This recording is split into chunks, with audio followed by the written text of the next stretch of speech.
Hello everyone, how to calculate salary per day in Excel. So let's start. So here you can see I have employees data with the monthly salary, working days, and here I'm going to calculate salary per day. So first select your cell and use the is equal to and select your monthly salary divided by working days and press the enter and that's it. So salary per day amount is calculated. Select the cell.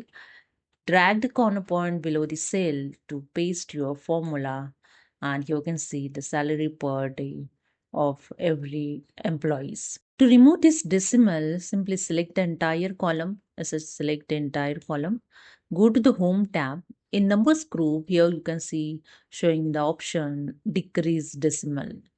Just click on it and here you can see the decimal is decreased. Okay, so this is a way you can calculate salary per day in Excel. Hope you understood. Subscribe the channel. Thank you.